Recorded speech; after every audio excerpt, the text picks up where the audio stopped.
"Please help, she's starving," the Comanche warrior begged, and Louise Carter held the crying infant tight against her chest while the entire trading post fell silent, every eye turning toward the scarred woman who never spoke to anyone, toward the desperate father who had walked into enemy territory with nothing but hope and a dying child. The morning had started like any other at Fort Griffin's trading post, with Louise arranging her handmade leather goods on the worn wooden counter, her scarred hands moving with practiced efficiency as she avoided the stares that always came.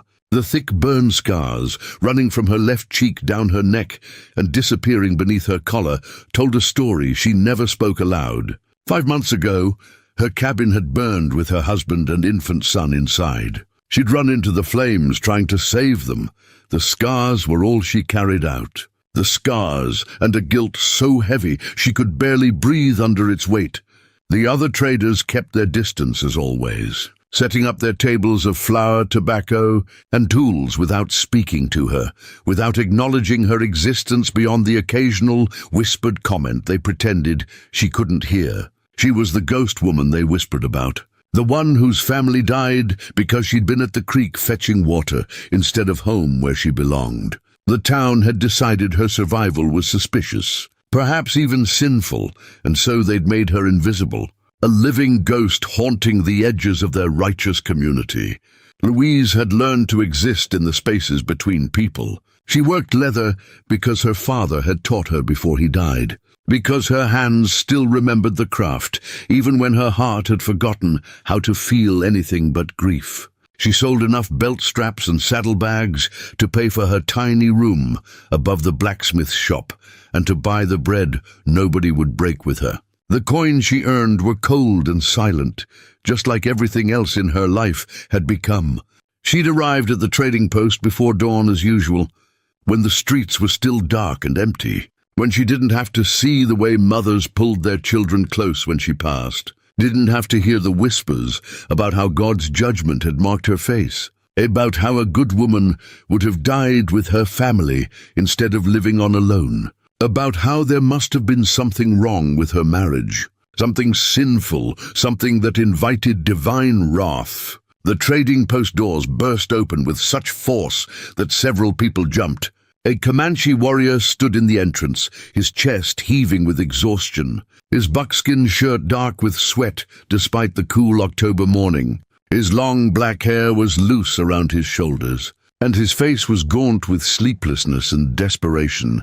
He held a bundle wrapped in rabbit fur, and from that bundle came the weakest cry Louise had ever heard. A baby dying slowly, fading like a candle in the wind. The trading post erupted in hostile whispers.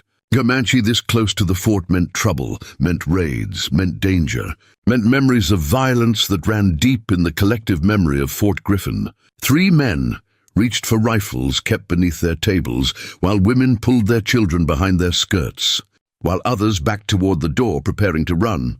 But the warrior didn't reach for the knife at his belt or the bow across his back. Instead, he fell to his knees right there on the wooden floor, his pride dissolving in the face of his child's need.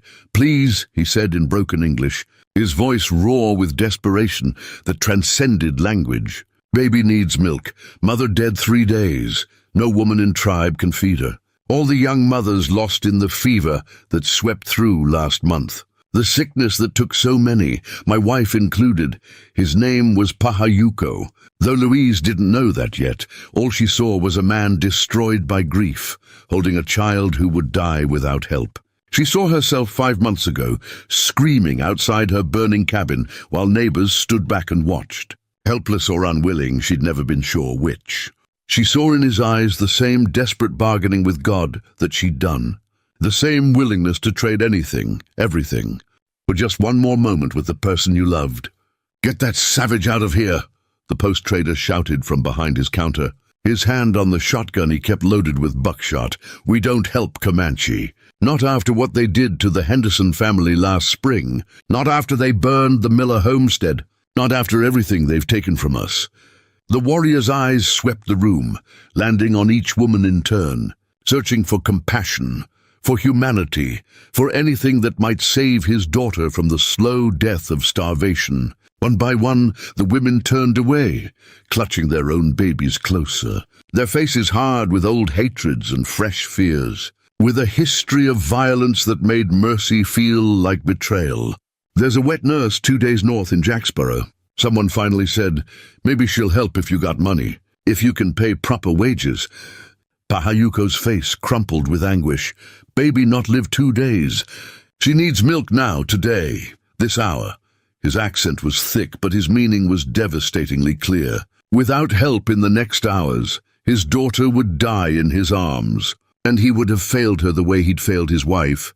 A woman near the door laughed, sharp and cruel like broken glass. "Then maybe you shouldn't have brought her here, savage. Maybe your kind should stay in the territories where you belong. Maybe this is God's judgment for all the Christian blood your people have spilled.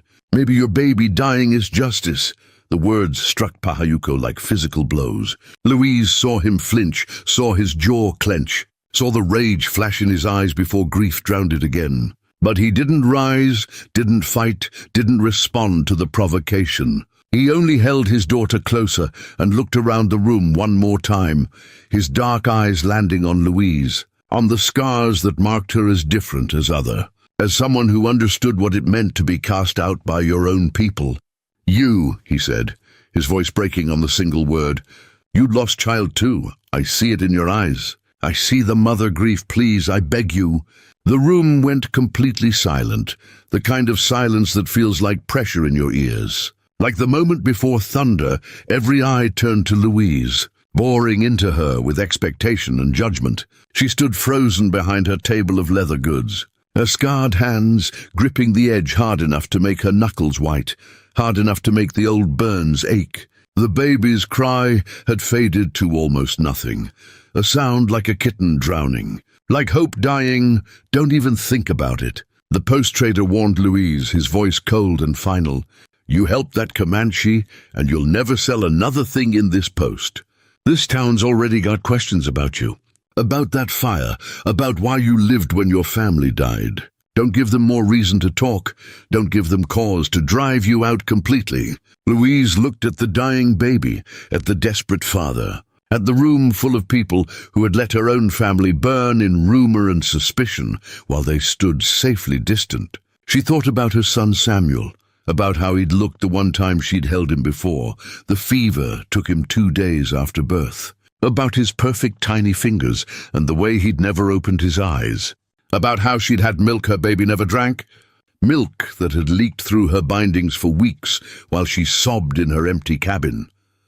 Her body had continued producing milk for weeks after the fire, a cruel joke from a merciless God, a daily reminder of what she'd lost. She'd bound her breasts tight and endured the pain until finally her body understood what her heart already knew. Her child was gone, but it had only been 5 months. Sometimes she still woke in the night, leaking and aching, her body remembering what her mind tried so hard to forget. "I'll try," Louise heard herself say, the words coming from somewhere deep and broken inside her, from a place that grief had hollowed out and left echoing. "Bring her to me." The room exploded in outrage, women gasping and clutching their crosses, men cursing and spitting. The post-trader slamming his hand on the counter so hard that coins jumped and scattered. But Louise didn't look at any of them.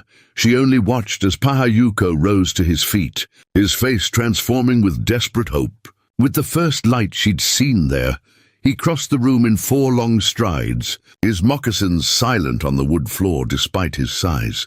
Up close, Louise could see he was younger than she'd first thought. Maybe 25, with a strong jaw and eyes that held a grief as deep as her own, grief that recognized grief.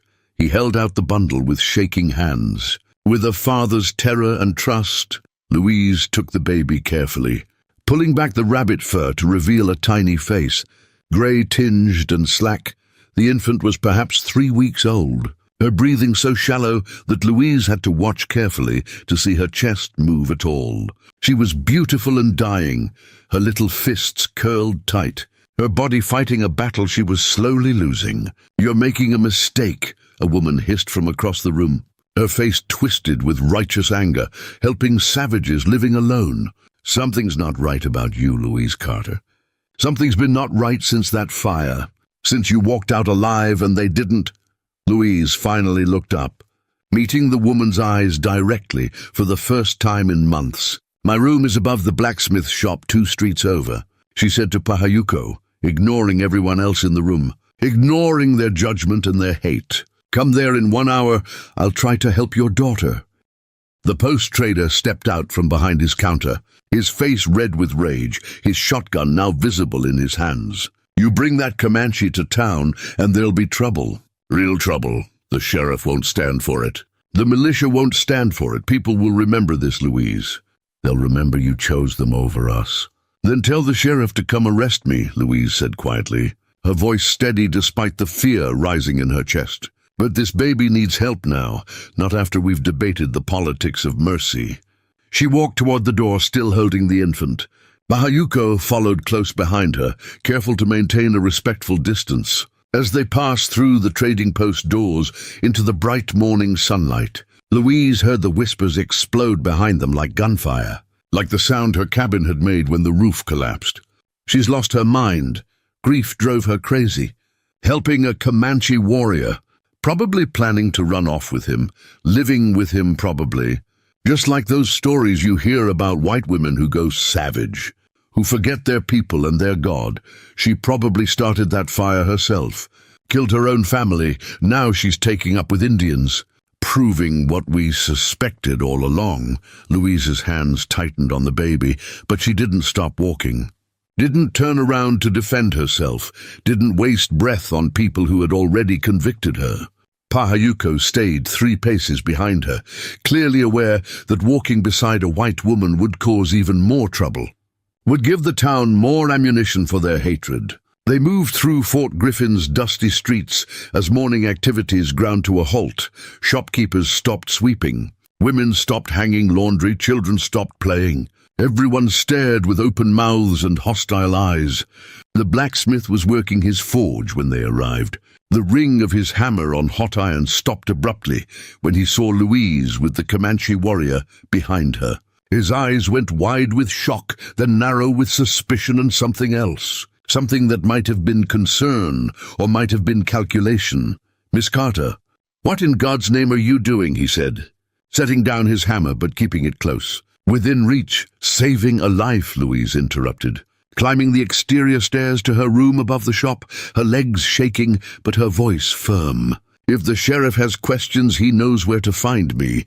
Her room was tiny, barely large enough for a narrow bed, a washstand, and a single chair by the small window, but it was clean and quiet and private. The only place in Fort Griffin that felt like it belonged to her. Louise laid the baby on her bed and turned to Pahayuko, who stood uncertainly in the doorway. Too large for the small space, too aware of the impropriety of entering a white woman's bedroom. Come in, she said. Close the door, people are already talking. We might as well give the baby what she needs in private. He obeyed, his size making the small room feel even smaller. He moved with the careful grace of a man trained to fight, but trying hard not to frighten. His eyes never left his daughter, watching every breath, counting every heartbeat.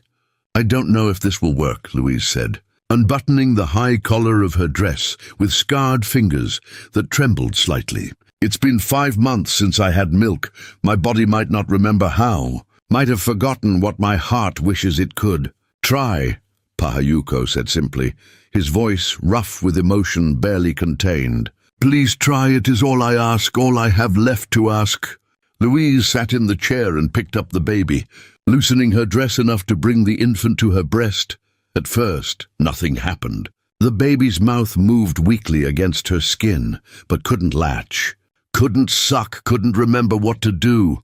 Louise felt panic rising in her chest, felt the familiar weight of failure pressing down.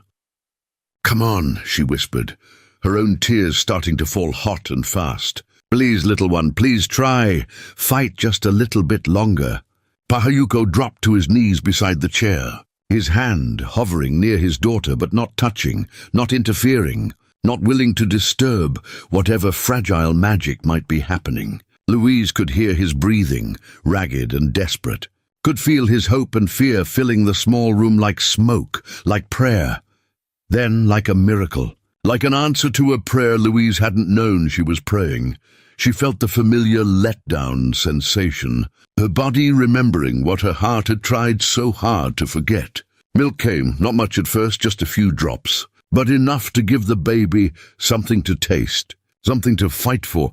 The baby latched suddenly, her tiny mouth working with new strength, with the fierce determination of life fighting against death, and she began to drink. Louise gasped at the sensation, at the rightness of it, at the way her body had kept this gift waiting for 5 months just for this moment, just for this child who was not hers but needed her anyway. Pahayuko made a sound, half sob, half prayer, words in Comanche that Louise didn't understand but felt in her bones. His forehead pressed against the chair arm, his shoulders shaking with relief so profound it looked like pain. "She drinks," he breathed in English. "Oh, spirits, oh God, she drinks." They stayed like that for a long time, the Comanche warrior on his knees, the scarred white woman in her chair, and between them a baby fighting her way back from death's door, one swallow at a time. Outside, Louise could hear voices gathering, angry and accusing, the town learning what she'd done and deciding what it meant. Deciding what punishment fit her crime of mercy.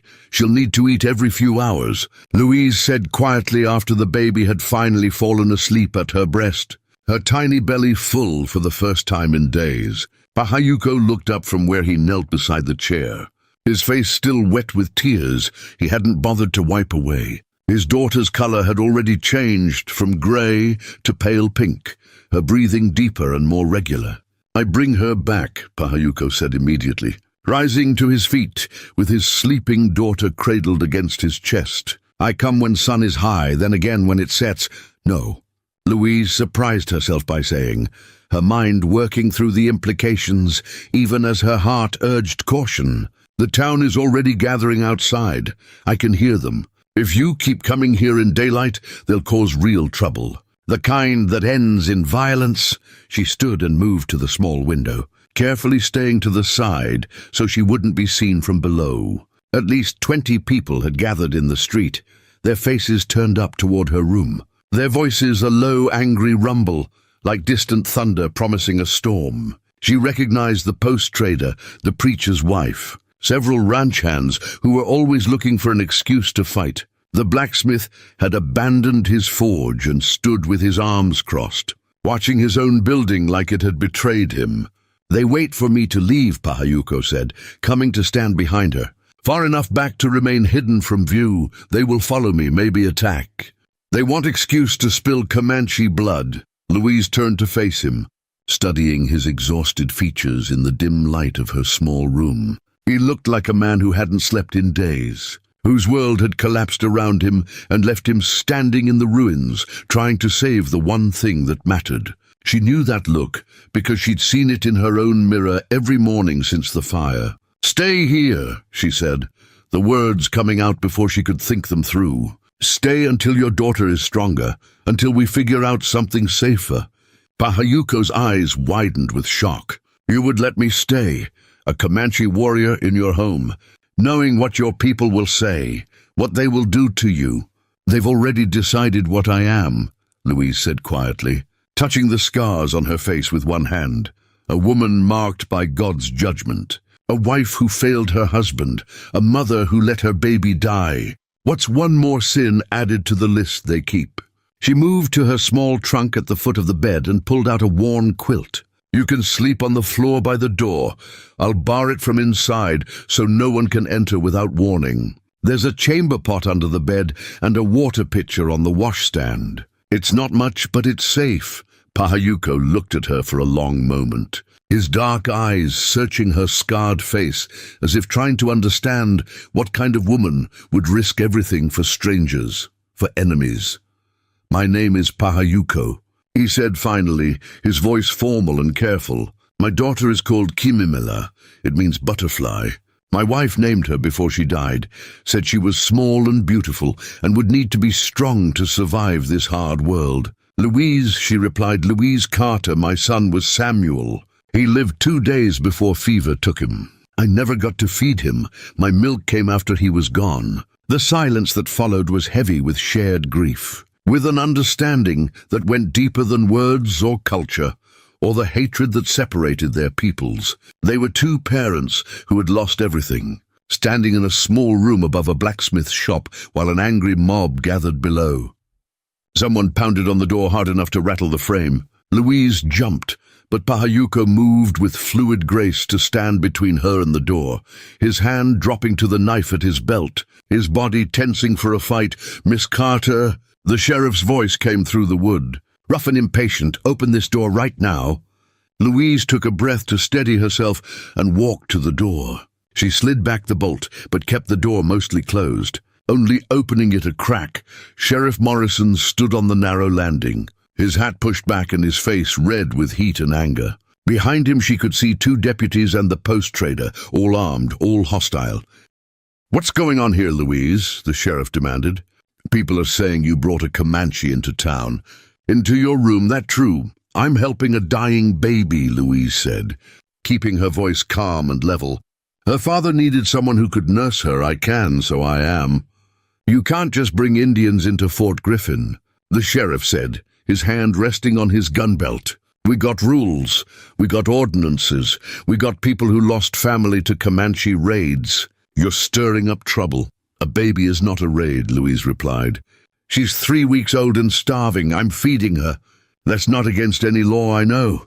The post-trader pushed forward, his face twisted with rage. "It's indecent," he spat. "A woman alone with a savage man in her bedroom doing God knows what. It's unnatural, it's wrong, it's probably illegal." "We're saving a child's life," Louise said, her hand tightening on the door. "That's all that's happening here. If you want to make something ugly out of Mercy, then that says more about you than about me."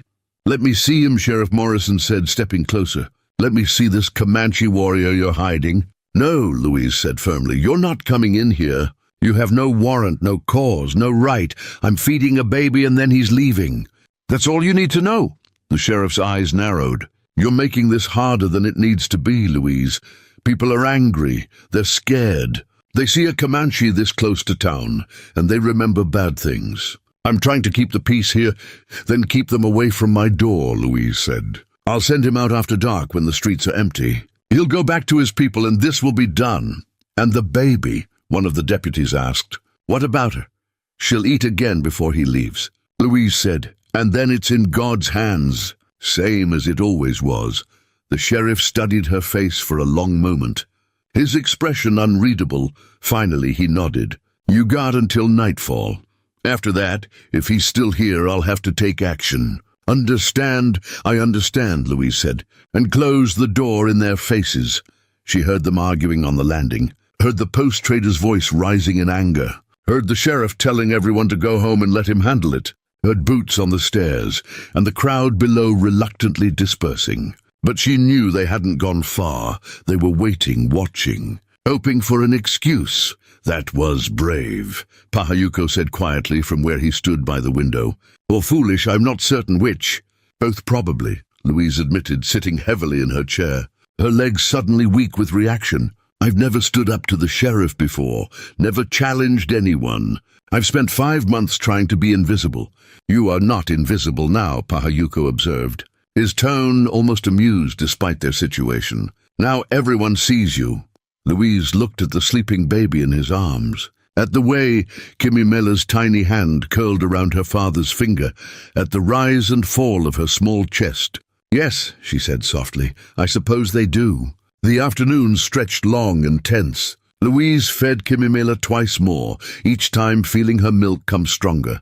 Her body remembering its purpose. Between feedings, Pahayuko told her about his wife in halting English, about how they'd met during a trading visit, about how she'd laughed at his poor attempts to make her notice him, about how she'd died calling his name while he held her hand and begged her to stay.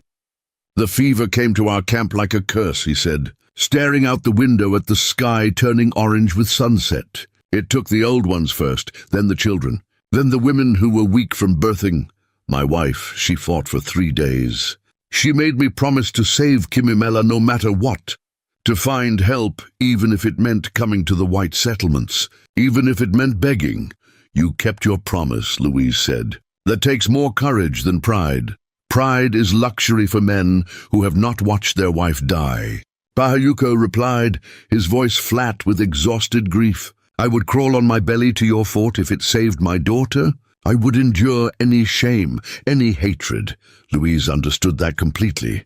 She would have done anything to save Samuel, would have traded her life for his without hesitation, would have borne any pain, any judgment, but God or fate or whatever cruel force governed the world had not given her that choice. As darkness finally fell, Louise prepared for Pahayuko's departure. She fed Kimimela one more time, the baby now drinking with real strength, her eyes occasionally fluttering open to reveal dark pupils that seemed to focus on Louise's scarred face without fear or judgment.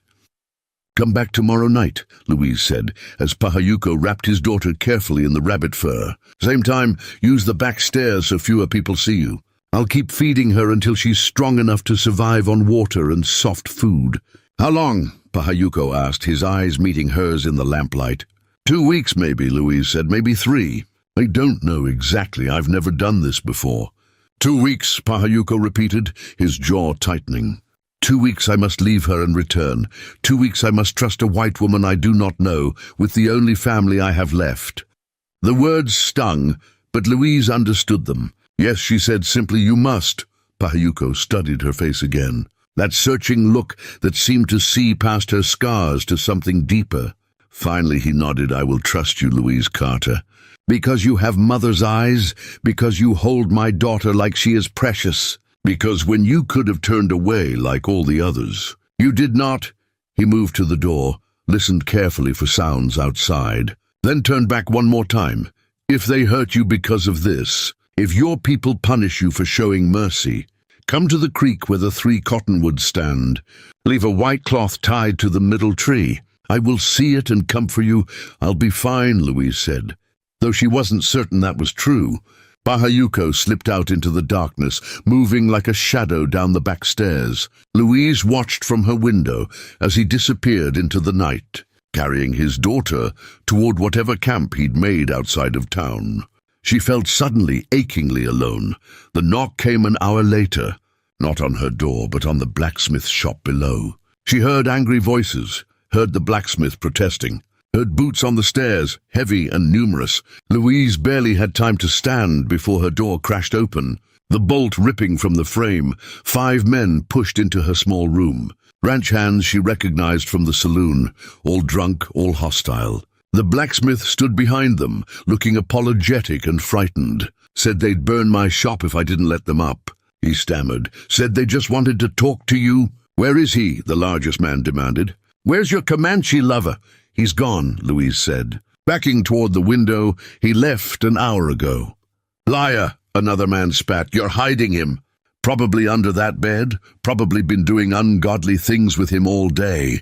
Get out of my room, Louise said, her voice shaking but firm. You have no right to be here. We got every right. The large man said, stepping closer. This is a Christian town. We don't allow white women to fornicate with savages. We don't allow Indian lovers to live among decent folk. I was feeding a baby, Louise shouted. That's all. Just feeding a starving baby. Sure you were, one of the men laughed. A cold, ugly sound, that's what they all say. Right before they run off to live in teepees, right before they betray their own kind, the large man grabbed Louise's arm, his grip brutal, his breath reeking of whiskey.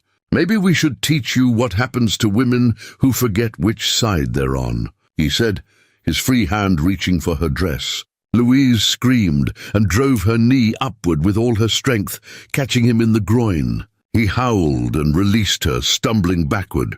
She ran for the door, but another man caught her, threw her against the wall hard enough to make her vision blur. Hold her down, someone said. Let's show her what white men do to traitors. Then the window shattered inward, and Pahayuko came through it like a demon from hell, glass flying everywhere, his knife already drawn. He'd never left, she realized. He'd been watching from the roof, waiting to make sure she was safe. He moved with terrifying speed and precision, his knife slashing across the arm of the man holding Louise, opening a long red line that sprayed blood. The man screamed and fell back. Pahayuko kicked another man in the chest, sending him crashing into the washstand, grabbed a third by the throat and slammed him against the doorframe. "Touch her again and I kill you all." Pahayuko snarled in clear English, better than he'd spoken before, as if rage had burned away the hesitation. "I kill you slow, like you deserve."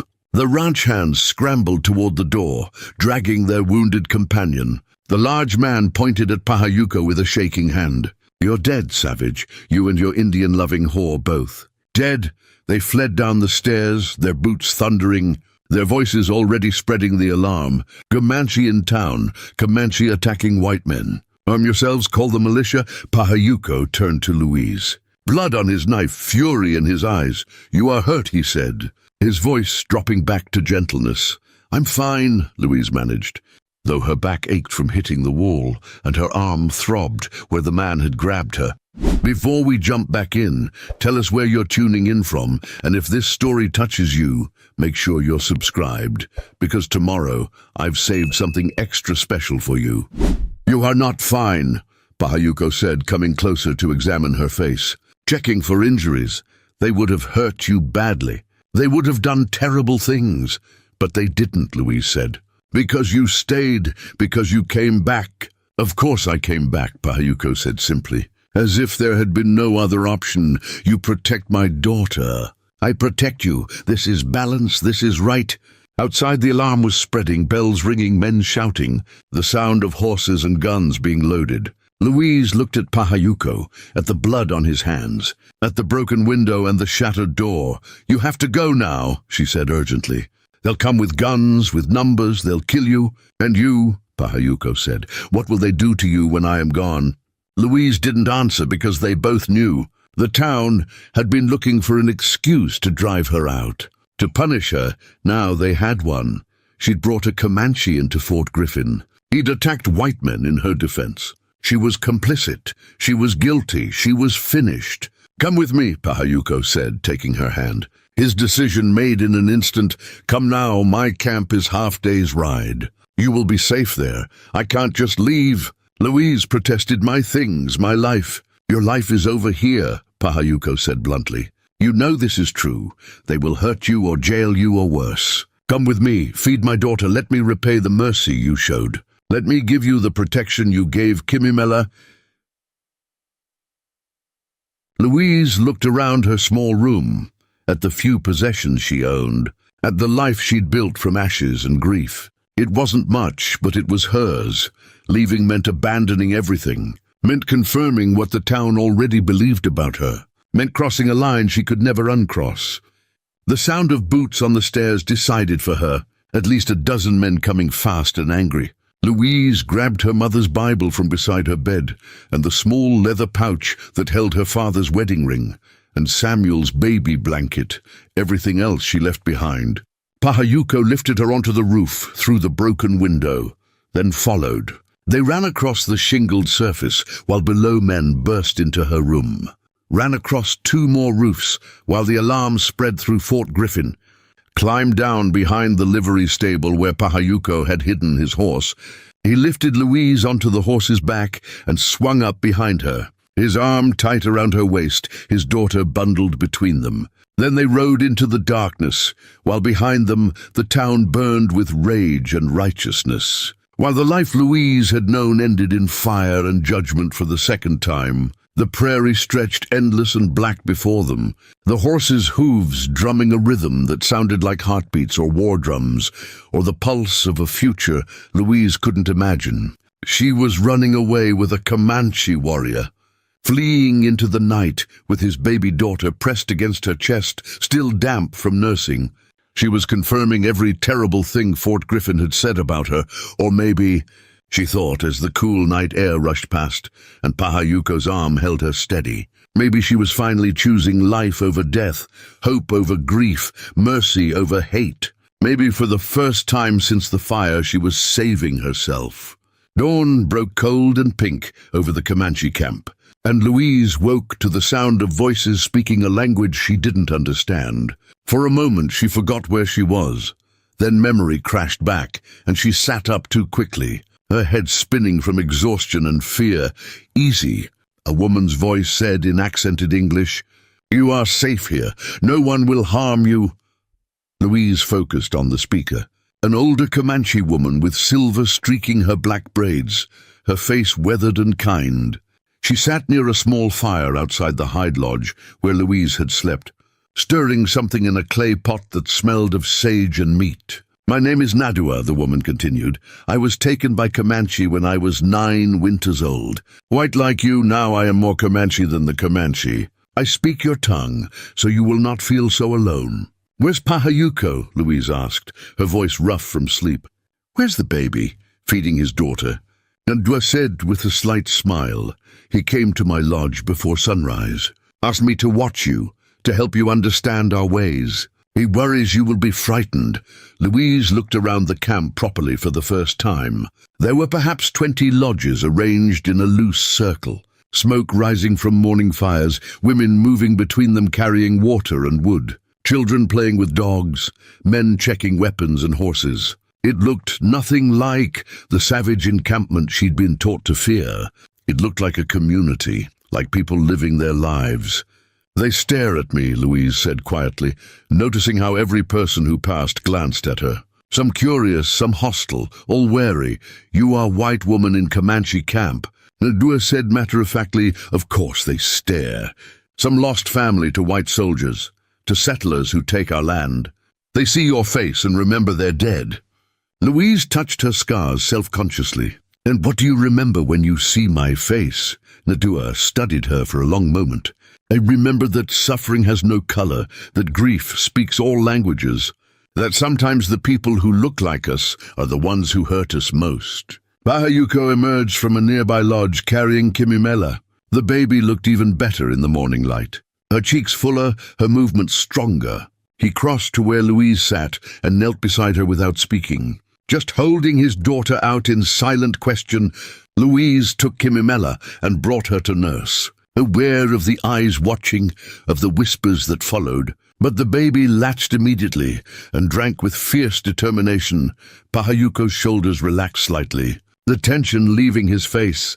"The council wishes to speak with you," Nadua said to Pahayuko in English so Louise would understand. "They want to know why you brought a white woman to our camp, why you risk bringing soldiers down on us. I will speak with them." Pahayuko said, his jaw set. "They will understand." "Will they?" Nadua asked gently. "Red Buffalo already speaks against you, says you are foolish. Says this woman will betray us to the Bluecoats. Says you think with your heart instead of your head." "Tutted her. My heart kept my daughter alive," Pahayuko replied, his hand moving to rest briefly on Louise's shoulder. "This woman risked everything to help us when her own people wanted to let Kimimela die. She deserves our protection, not our suspicion." "I agree," Nadua said, "but I am old woman who was once white. My words carry less weight than Red Buffalo's anger."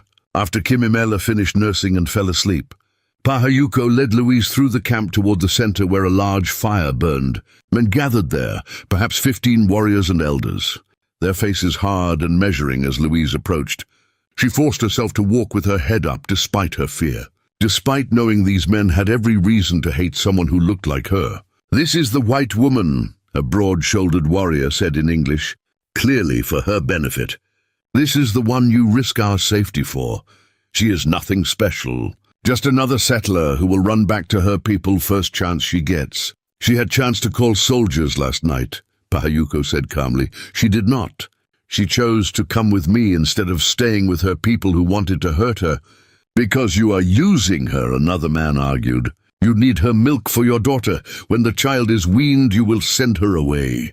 "When my daughter is weaned, I will ask Louise what she wishes to do," Pahayuko replied. "If she wants to leave, I will take her safely away.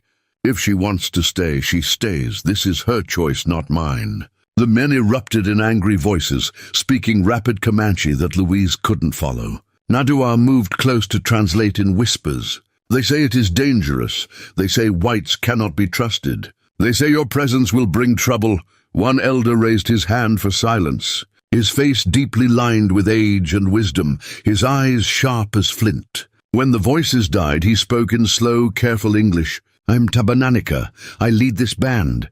I have fought white soldiers for 40 winters. I have watched them break every promise, take every hunting ground, kill our buffalo and starve our children. He looked directly at Louise, his gaze piercing. Why should we trust you, white woman? Give me one reason to believe you will not betray us.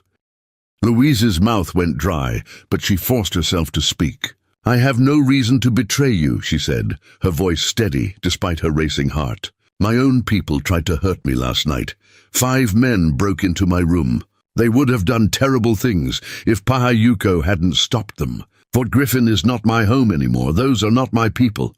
So you come to us only because you have nowhere else, Tabananica said. This is not loyalty. This is desperation. Yes, Louise agreed, surprising herself with her honesty. It is desperation. I am desperate and alone, and I have nothing left but the milk my body makes for a baby who is not mine.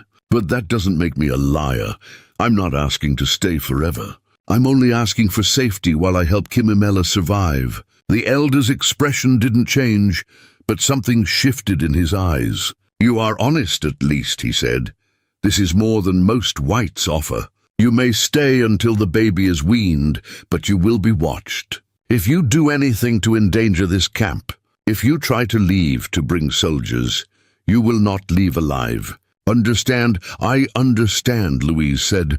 The council dismissed them, and Pahayuko led Louise back through the camp, his hand at her elbow, steadying and protective. Red Buffalo watched them pass with undisguised hostility, his arms crossed over his scarred chest. That one hates me, Louise observed quietly. Red Buffalo hates everyone, Pahayuko said. He lost his wife and 2 sons to cavalry attack 3 years ago. He sees white face and sees only enemies. Can you blame him? Louise asked. No, Pahayuko admitted, I cannot. Just as I cannot blame you for being white any more than you can blame me for being Comanche. We are what we are.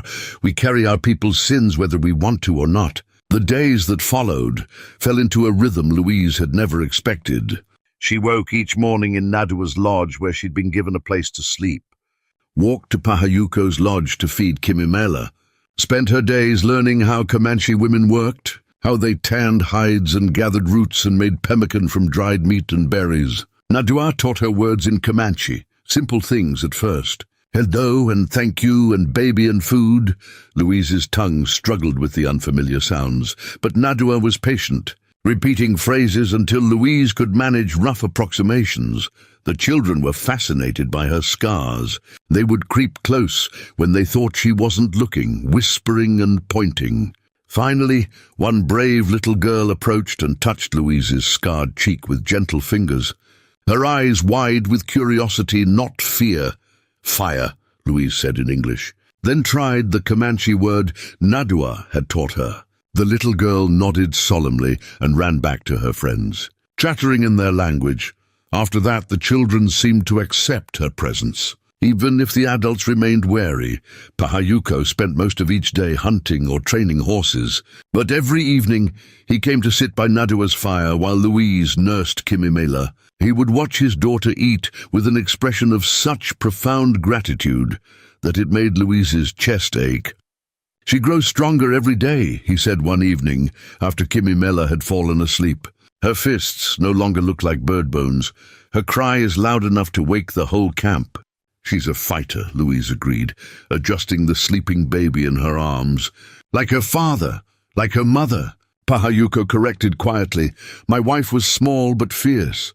She would have liked you, I think, would have appreciated your courage. I'm not courageous, Louise said. I just didn't have anywhere else to go. Courage is not absence of fear, Pahayuko said.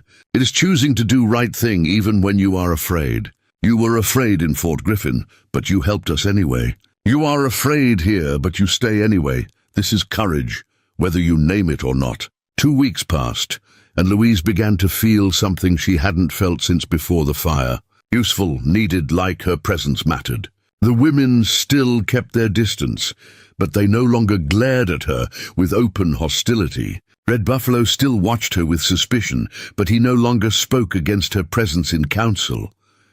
Nadua became something like a friend, teaching Louise not just language, but the deeper rhythms of Comanche life. how to read weather signs in the sky, how to identify edible plants, how to move quietly through tall grass. One afternoon, while they worked on scraping a hide, Nadua told Louise her own story. I was Cynthia Ann Parker before I was Nadua, she said, her hands moving steadily across the stretched deerskin. My family was killed in a raid when I was 9. I was taken, I screamed and fought for weeks, tried to escape twice, but slowly I began to understand that the people who took me were not monsters. They were just people who had lost their own children to white violence, who were trying to survive. Do you ever want to go back? Louise asked. Go back to what? Nadua replied. I have lived more years as Comanche than I lived as white. I have had husband and children here. This is my home now. My people tried to rescue me once. Soldiers came and took me by force back to Texas. I was miserable. I tried to escape, to return here. They watched me too closely. When I heard my Comanche family thought I was dead. Something in me died too. Louise worked in silence for a while. Processing this, finally she said, I don't know if I belong anywhere anymore. Belonging is not about blood, Nadua said. It is about who sees you when you are broken and helps you stand. It is about who you would protect, even if it cost you everything. That night, Louise lay awake in the lodge, listening to the camp settle into sleep. She thought about Fort Griffin, about the life she'd left behind, about her dead husband who had never really seen her, about her dead son who she'd never really known, about the town that had decided she was cursed and made sure she believed it. Here in this camp of people who should have been her enemies, she felt more alive than she had in years. She fed Kimimela and watched her grow. She learned new words and new ways of seeing the world. She sat by fires and listened to stories in a language she barely understood but felt in her bones. Pahayuko found her the next morning sitting alone near the creek where the camp got its water. He approached quietly and sat beside her on the grass, not speaking at first, just present. Kimimela is awake. He finally said, She cries for you. Louise smiled despite herself. She has good lungs now, that's certain. Because of you, Pahayuko said, turning to look at her directly. In my culture, when someone saves a life, they become responsible for that life. Connected to it, you are connected to my daughter now. You are part of her story forever. And what does that make us? Louise asked. Meeting his eyes, family, Pahayuko said simply. Maybe not the family either of us expected, but family nonetheless. A shout from the camp interrupted them, urgent and alarmed. Both jumped to their feet and ran back toward the lodges. Warriors were gathering near the eastern edge of camp, pointing toward the horizon where a dust cloud rose. Riders coming fast. Soldiers! Red Buffalo shouted, his face twisted with rage. At least 20. The white woman's people come for her. I didn't. Louise started to protest, but Pahayuko cut her off. I know, he said firmly. This is not you. Tabananika emerged from his lodge already armed, his face grim. We cannot fight so many, not with women and children here. We must move camp now. Leave before they arrive. The camp exploded into controlled chaos. Women rushing to take down lodges, men gathering horses, children being lifted onto travois packed with supplies. Louise stood frozen, watching the destruction of the fragile peace she'd found, watching the fear her presence had brought. Come, Nadua grabbed her arm. Help me pack. We have perhaps 1 hour before they arrive. Louise worked alongside the women, her hands moving automatically while her mind raced. This was her fault. Fort Griffin had sent soldiers to find her, to punish the Comanche for harboring her. People would die because she'd tried to save a baby. When the camp was packed and ready to move, Tabananika rode to where Louise stood beside Pahayuko.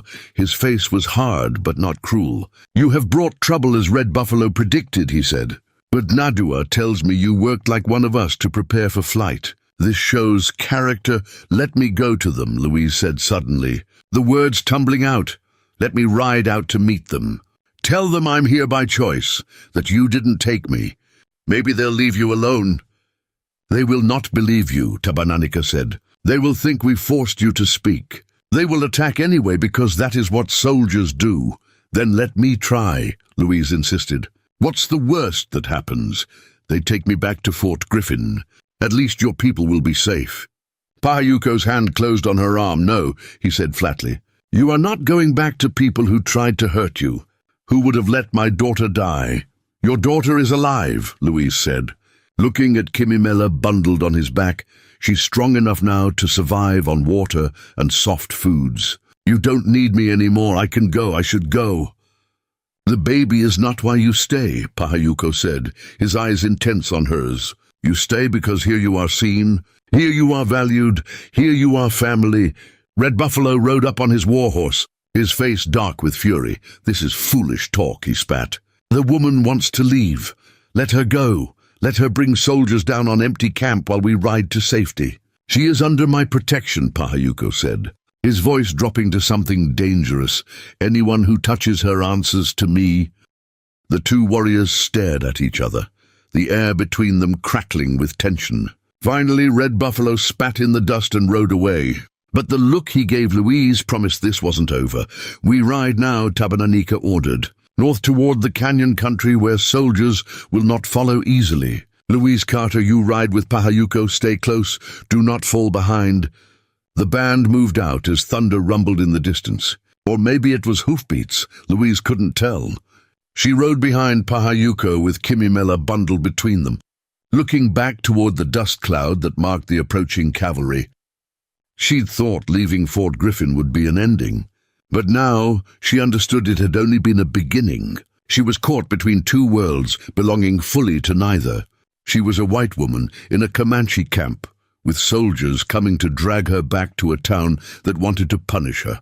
She was a mother without a child, nursing a baby who wasn't hers. She was a widow who felt more alive than she had when her husband was breathing. "What have I done?" she whispered, more to herself than to Pahayuko. "You have chosen life," he replied, his voice carrying back to her over the sound of horses and travois. "Now we run so you can keep living it." They rode hard into the afternoon, the soldiers following but not gaining ground. The Comanche knew this land in a way the cavalry never could, knew every creek and canyon and hidden trail. As the sun began to set, they reached rough country where horses had to pick their way carefully over stone. Behind them, the dust cloud had stopped growing, the soldiers giving up or making camp or deciding the chase wasn't worth the risk. Louise allowed herself to breathe for the first time in hours, allowed herself to believe they might actually escape. That night they camped without lodges, just bedrolls under the stars. Fires kept small and carefully hidden. Louise nursed Kimimela, while Pahayuko stood watch nearby, his bow strung and ready. "Thank you," Louise said quietly, "for protecting me today, for not letting them take me." "You are one of us now," Pahayuko said, turning to look at her in the firelight. "Whether you believe it or not, whether anyone else believes it, you are family, and I protect my family." Louise looked at this man who had burst into her life carrying a dying baby and turned everything upside down. This man who saw past her scars to something worth protecting. This man who had given her a purpose when she'd forgotten she needed one. "I believe it," she said, and realized with surprise that it was true. 3 weeks in the canyon country changed Louise in ways she couldn't have predicted. Her hands grew calloused from working hides and grinding corn. Her skin darkened from constant sun. Her Comanche improved enough that she could hold simple conversations without Nadua translating every word. She was becoming something new, something that belonged neither to her old life nor fully to this one, something in between. Kimimela thrived beyond anyone's expectations. She doubled in size and could now go several hours between feedings. Her laugh was loud and frequent, her grip strong enough to pull Louise's hair when she leaned too close. Pahayuko watched his daughter's transformation with wonder that never seemed to fade, but Louise noticed how he also watched her, his eyes following her movements around camp with an intensity that made her heart race. Red Buffalo's hostility had only deepened with time. He made his displeasure known at every council meeting, argued that keeping a white woman endangered them all, that soldiers would keep searching, that Louise's presence was a constant threat.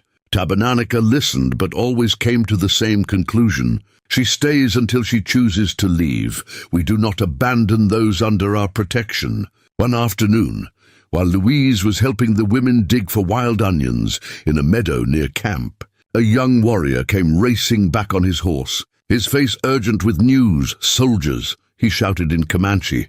"After his ride south, they have Indian scouts with them. They are following our trail." The camp mobilized immediately. Women gathering children and supplies, men preparing weapons and horses, but this time felt different. This time, there was nowhere left to run. The canyon country had only so many hiding places, and the soldiers clearly had guides who knew the land. "This is because of you." Red Buffalo confronted Louise directly for the first time. His English rough but understandable. "Your people will not stop hunting you. They will follow us until we are all dead. You must leave." "I'll go," Louise said immediately, her stomach knotting with fear, but her mind clear. "I'll ride south to meet them. Tell them to leave you alone." Pahayuko appeared at her side as if summoned, his face set in hard lines. "No one is going anywhere. We fight if we must, we run if we can, but we do not sacrifice our own to appease soldiers." "I'm not your own," Red Buffalo spat. "She is white. She will always be white. Keeping her will get us all killed."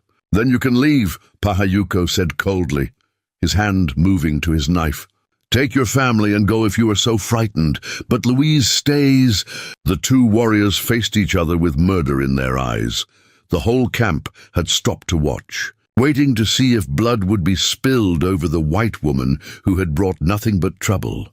Tabananica pushed between them with surprising strength for his age. "Enough," the elder commanded, his voice cutting through the tension. "Fighting each other serves only the bluecoats. Red Buffalo, take 10 warriors and scout the soldiers' position. See how many. See how they move, Pahayuko. You stay here and prepare defenses in case they find us." Red Buffalo glared at Louise one more time before mounting his horse and riding out with his chosen men. The silence that followed was thick and uncomfortable. Louise felt every eye on her, felt the weight of their fear and resentment. She was poison to these people, a curse that brought death to everything she touched. That night she couldn't sleep. She lay in Nadua's lodge, listening to the older woman's steady breathing, and thought about all the ways she'd failed. Her husband dead because she wasn't home. Her son dead because her body had been damaged. Fort Griffin turned against her because she'd shown mercy. Now this camp in danger because she couldn't let go. She rose quietly and slipped out of the lodge. The camp was dark except for the watchfires where warriors stood guard. She walked to where the horses were picketed and found Pahayuko already there, checking saddles and weapons in the moonlight. "You should be sleeping," he said without turning around. "Tomorrow will be hard. I can't sleep knowing people might die because of me," Louise replied, moving to stand beside him. "People might die because soldiers hunt us," Pahayuko corrected. "Because white men want our land and will kill to take it. You did not create this war. You are just caught in it like we are."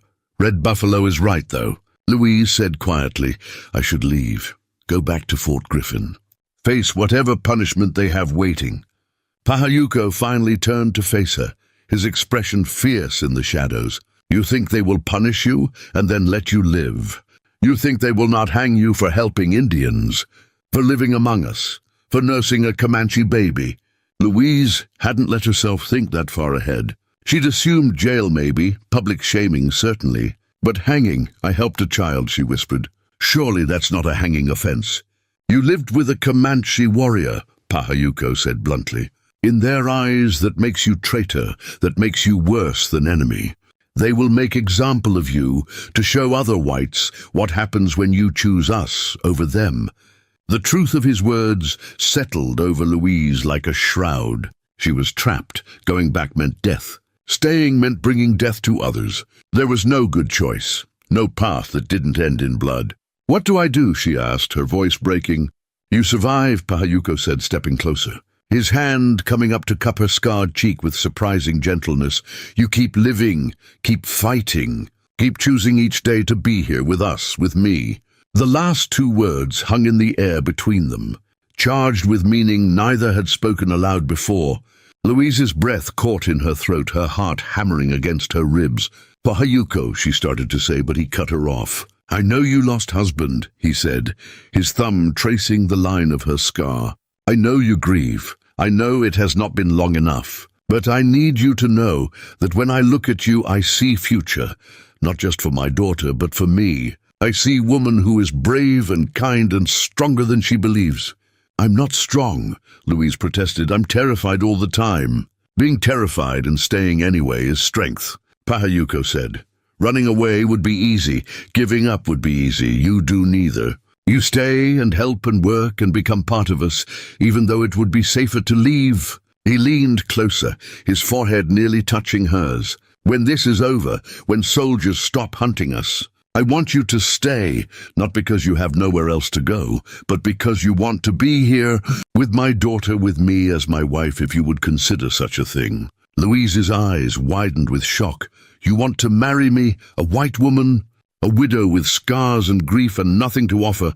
Preparing and narrating this story took us a lot of time, so if you are enjoying it, subscribe to our channel. It means a lot to us now. Back to the story. "You offer everything," Pahayuko said simply. "You gave my daughter life. You gave me hope. You work harder than most warriors I know.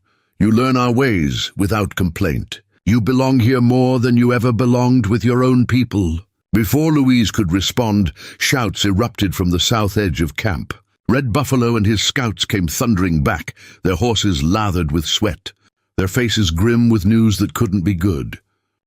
The council gathered immediately, warriors and elders forming a circle, while the rest of camp pressed close to hear. Red Buffalo stood in the center, his chest heaving from the hard ride. 40 soldiers, he reported, twice what we thought. They have Tonkawa scouts who know this country. They are one day behind us and closing fast. They do not seem interested in capturing anyone. The colonel carries orders to exterminate any Comanche found off reservation. The word exterminate fell like a stone into still water, ripples of fear spreading through the gathered people. Women pulled their children closer, men gripped their weapons tighter. This was not a chase anymore, this was an execution. "We cannot fight 40 soldiers," Tabananika said heavily. "Even with our best warriors, we are too few. And we have women and children who cannot fight." "Then we run again," someone suggested. "Push deeper into the canyons where horses cannot follow. The Tonkawa will track us on foot if necessary." Red Buffalo said, shaking his head. "They are paid in Comanche scalps. They will not stop until we are dead, or they are—" Louise felt the weight of every eye turning toward her. Even before Red Buffalo spoke the words, everyone was thinking. "Give them the white woman," he said, his voice hard. "Ride under white flag. Tell them we found her wandering. Give her back and maybe they leave us in peace." "She is not ours to give," Pahayuko said immediately, stepping into the circle, his voice dangerous. "She is under my protection, under this band's protection. We do not trade lives for safety, even when keeping her means all our deaths." Red Buffalo challenged. "Your pride will kill your own daughter." "Warrior, think about that. I think about nothing else." Pahayuko shot back, his hand on his knife. "But I will not buy my daughter's life with Louise's death.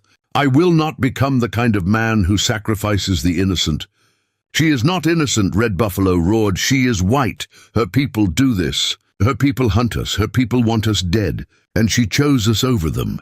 Nadua spoke up from where she stood at the circle's edge, her voice cutting through the anger. "She risked everything to feed a baby when her own people would have let that baby die. She stayed when she could have run. She works and learns and tries to belong. Is that not worth something?" "It is worth nothing if we are all dead," Red Buffalo said. But some of the fury had left his voice, replaced by exhaustion and fear.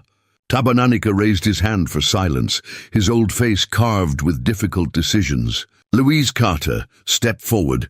Louise moved into the circle on shaking legs, aware of Pahayuko tensing beside her, ready to fight if the council decided against her. "You have brought trouble to us," Tabananika said, his eyes kind but firm. "Not by intent but by circumstance. Soldiers hunt you, hunt us for harboring you. People I am sworn to protect are in danger because you are here." Louise nodded, unable to speak past the lump in her throat. But the elder continued, "You have also brought life to us. Kimimela lives because of you. Our band is stronger with one more healthy child. You work without complaint, you learn our ways, you try to belong. These things matter too." He paused, looking around the circle at his people. "I will not give you to the soldiers like Red Buffalo suggests. We are not the kind of people who trade lives. But I will ask you, what would you have us do? The choice must be partly yours, since it is your life we discuss." Louise took a shaking breath, feeling the weight of everyone's survival resting on her shoulders. "I'll go to them," she said, her voice surprisingly steady. "Not as a prisoner you're handing over, but as a messenger. I'll tell them I chose to leave Fort Griffin, that no one forced me, that the Comanche have done nothing wrong." "They will not listen," Pahayuko said urgently. "They will take you and still hunt us." "Maybe," Louise agreed, "but maybe not. Maybe if they see I'm unharmed, if they hear from my own mouth that I'm here by choice, maybe they'll let you go. It's worth trying." "It is suicide," Pahayuko said flatly. "I will not allow it. It is not your decision," Louise said gently, turning to face him. "I'm grateful for your protection, for everything you've done. But I can't let children die because I'm afraid I won't be that person." The council argued for another hour, but Louise's mind was made up. Finally, Tabananica decreed that at dawn, Louise would ride out under white flag to meet the soldiers. Pahayuko would accompany her as far as safe, then return while she approached alone. That night Louise held Kimimela for a long time, memorizing the baby's face, the weight of her in her arms, the sound of her breathing. This child had saved her in a way she was only beginning to understand, had given her purpose when she'd lost all reason to live. "Take care of your father," she whispered to the sleeping baby. "Be strong and brave, and remember that someone who looked nothing like you loved you enough to risk everything." Pahayuko stood in the doorway of Nadua's lodge. His silhouette dark against the moonlight, Louise handed Kimimela to Nadua and stood. Following Pahayuko out into the night without speaking, they walked to the edge of camp, where the canyon wall rose black and imposing, the stars overhead bright and cold and indifferent to human suffering. "I cannot let you do this," Pahayuko said, his voice raw with emotion barely contained. "I cannot watch another woman I love ride to her death." Louise's heart stuttered at the word love. "You said you wanted me to stay as your wife," she said quietly. "Was that true or just words to make me feel valued?" "It was true," Pahayuko said fiercely, taking her hands in his. "It is true. I want you as my wife. I want to wake beside you every morning. I want to watch you raise my daughter. I want to grow old with you." "Then remember me that way," Louise said, tears streaming down her face now. "Remember me as someone who stayed. Someone who chose you and Kimimela and this life over safety. Remember me as brave, even if I don't feel brave. You are the bravest person I know," Pahayuko said, pulling her against his chest, his arms wrapping around her like he could keep her safe through will alone. "Which is why I know I cannot stop you, why I know you will do this no matter what I say." They stood like that for a long time. Two people from different worlds who had found each other in grief and desperate need, who had built something fragile and precious and probably doomed. "If I survive this," Louise said into his chest, "if by some miracle the soldiers let me go and I can come back, will you still want me?" "I will want you until my last breath," Pahayuko said, his hand tangling in her hair. "And if you do not come back, if they take you from me, I will tell my daughter every day about the white woman with the scarred face who loved her enough to die for her." Louise pulled back just enough to look up at him, then rose on her toes and kissed him. It was her first kiss since her husband died. Her first kiss that felt like choice rather than duty. Pahayuko responded with gentle fierceness, his hands cradling her face like she was something precious and breakable. When they finally broke apart, both were breathing hard. Both knew it might be the last time. "Dawn comes soon," Pahayuko said roughly. "You should rest." "I can't sleep," Louise admitted. "Will you stay with me until morning?" He nodded and led her back to Nadua's lodge. They sat outside by the dying fire while the camp slept around them, not speaking, just being together. counting the hours until Louise would ride out to face soldiers who wanted her dead. When the sun finally crested the canyon rim, painting the stone walls gold and pink, Louise stood and straightened her dress. She'd washed her face and braided her hair, trying to look respectable, trying to look like someone worth listening to. Pahayuko brought 2 horses, his war pony and a gentler mare for Louise.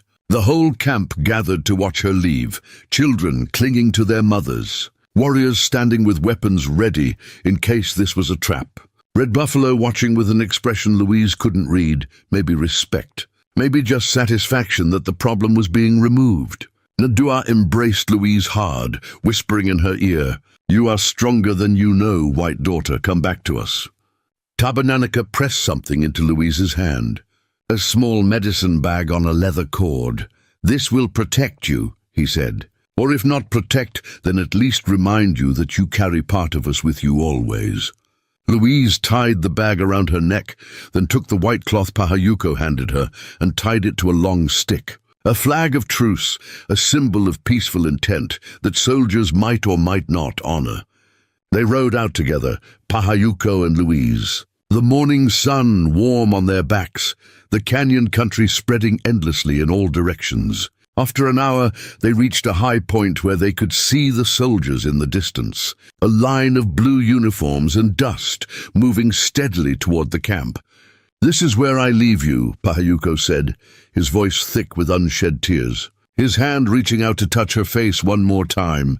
"This is where you go back and keep Kimimela safe." Louise corrected, "That's all that matters." "She's all that matters." "You matter," Pahayuko said fiercely.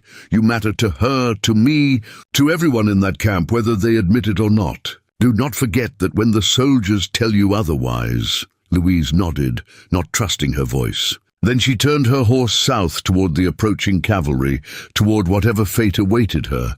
She didn't look back because if she did, she knew she'd lose her courage. She just rode forward with her white flag high, her heart pounding, her prayers silent and desperate. Behind her, Pahayuko sat on his horse, watching, until she was just a small figure in the distance. Then he turned and rode hard back to camp, back to his daughter, back to his people, carrying the image of Louise's scarred face and brave eyes like a wound that would never fully heal. The cavalry colonel was a hard man, with grey temples and eyes like winter ice. He sat his horse with rigid military bearing, while his 40 soldiers formed a line behind him. Rifles ready, faces hostile, Louise rode toward them with her white flag held high, her heart hammering so loud she thought they must hear it. "That's far enough," the colonel called out when she was still 50 yards away, his hand raised in warning. "State your name and business." "Louise Carter," she called back, her voice carrying across the dusty ground. "I'm the woman you're looking for. I came of my own accord to talk." The colonel's eyes narrowed. He conferred briefly with the lieutenant beside him, then gestured for Louise to approach alone. She rode forward slowly, very aware of the rifles tracking her movement, very aware that one wrong word could end with a bullet. "She's Mrs. Carter," the colonel said when she stopped 10 feet away, his tone formal and cold. "I am Colonel Henry Ashford. I've been tasked with recovering you from hostile Indians and bringing you back to Fort Griffin to face charges." "What charges?" Louise asked, though she suspected she knew. "Consorting with the enemy, aiding and abetting known hostiles, abandoning your people in time of conflict." The colonel recited like he was reading from a list. "Fort Griffin says you willingly left with a Comanche warrior, that you've been living in their camp, that you refused to return when given the chance." "I did refuse," Louise said clearly, "because 5 men from Fort Griffin broke into my room and tried to assault me. Because my own people decided I was cursed and made me invisible. Because I chose to help a dying baby when everyone else turned away." The colonel's expression didn't change. "Noble sentiments, perhaps, but the law is clear. You cannot aid enemy combatants regardless of your reasons. Now tell me where the Comanche camp is located, and come peacefully. We'll see that you get a fair trial." Louise knew what a fair trial meant in Fort Griffin. It meant a rope and a quick drop, and her body left swinging as a warning to others. She also knew that if she revealed the camp's location, these soldiers would attack regardless of what she said. Children would die, women would die, Kimimela would die. "I won't tell you where they are," she said, her voice steady despite her fear. "And there's nothing you can do to make me—" The colonel studied her for a long moment, his face unreadable. Then he gestured to two soldiers. They rode forward and grabbed Louise's arms. Yanking her from her horse, she hit the ground hard, the breath knocked from her lungs. "Search the area," the colonel ordered. "She came from the north. The camp can't be more than a few hours away. Find their trail." Tonkawa scouts moved forward, reading the ground with experienced eyes. Louise's heart sank as she realized they'd find Pahayuko's tracks easily, would follow them straight back to the canyon. Everything she'd sacrificed would be for nothing. One of the scouts called out in broken English. Two horses came from that direction. One went back, fresh tracks, maybe 1 hour old. The colonel smiled grimly. "Tie her up and bring her," he ordered. "She'll watch what happens when you protect savages over your own kind." They bound Louise's hands with rough rope and threw her back on her horse, tied her feet to the stirrups so she couldn't jump off. Then the entire cavalry unit began moving north following Pahayuko's trail. Louise tried desperately to think of a way to warn the camp, to delay the soldiers, but she was helpless, dragged along toward the slaughter she'd tried to prevent. The sun climbed higher as they rode, the Tonkawa scouts following the trail with certainty. Louise prayed that Pahayuko had reached camp in time, that Tabananaka would see the dust cloud and run, that somehow they'd escape, but she knew the chances were slim. After 2 hours of hard riding, they reached the high point where she'd separated from Pahayuko. From here, the canyon country spread out below, a maze of stone and shadow. The scouts studied the ground, pointing and arguing in their own language. "Trail splits here," one of them reported to the colonel. "The horse went 3 directions." Very confusing, maybe tricks. Louise felt a surge of hope. Pahayuko had covered his tracks, had split the trail to buy time. The colonel's face darkened with frustration. "Search all 3 paths," he ordered. "Report back within the hour." While they waited, the soldiers made camp in the meager shade of a rocky overhang. Louise sat bound on the ground, ignored except for the guard assigned to watch her. She was desperately thirsty, her wrists raw from the rope, her face burning from the sun, but physical discomfort seemed distant compared to the fear consuming her. The guard was young, maybe 19, with a soft face that hadn't fully hardened into soldier's indifference.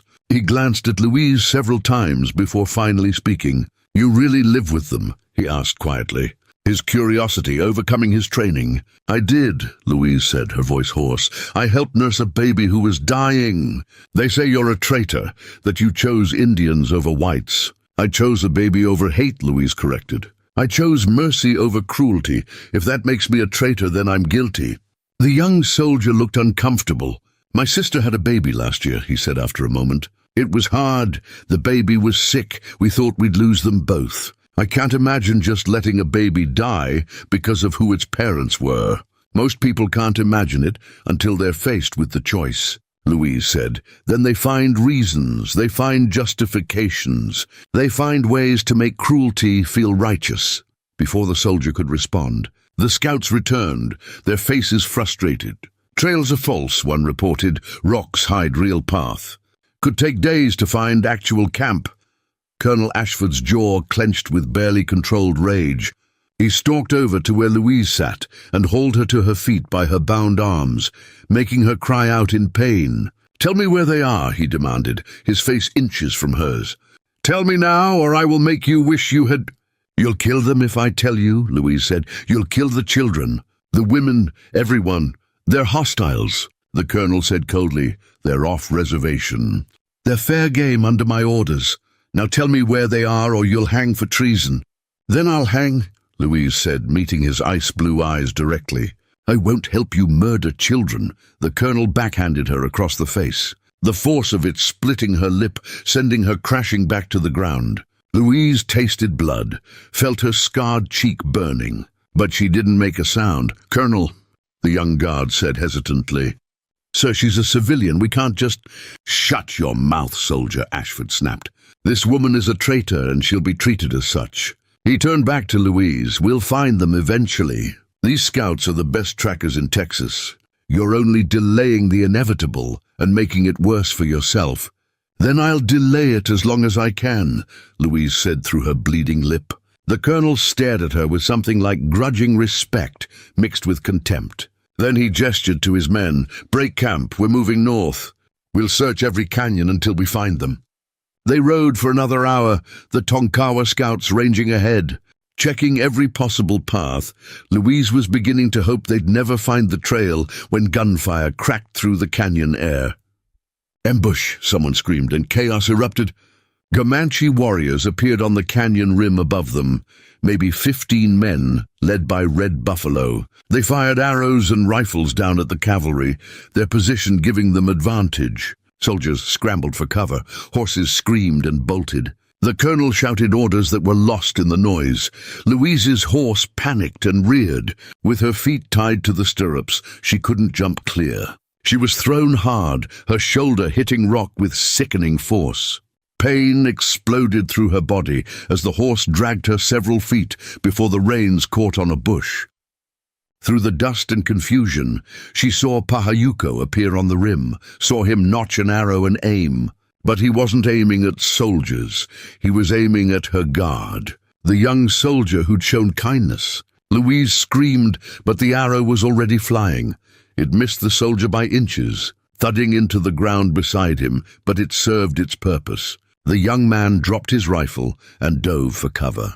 Pahayuko was already sliding down the canyon wall, moving with impossible speed toward where Louise lay, tangled with her panicked horse. 2 soldiers tried to intercept him, but Red Buffalo and another warrior cut them off. The fight was close and brutal. Knives flashing, men grunting and struggling.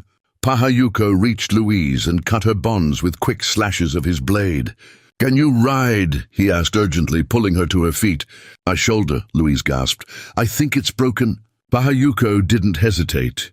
He lifted her onto his horse that had come sliding down the rocks behind him, then swung up behind her, his arm tight around her waist, holding her against his chest as he kicked the horse into motion. The Comanche warriors were already retreating. Having accomplished their goal of creating chaos and rescuing Louise, they disappeared into the maze of canyons like smoke. The cavalry tried to follow, but their horses were scattered, their formation broken. By the time the colonel restored order, the Comanche were gone.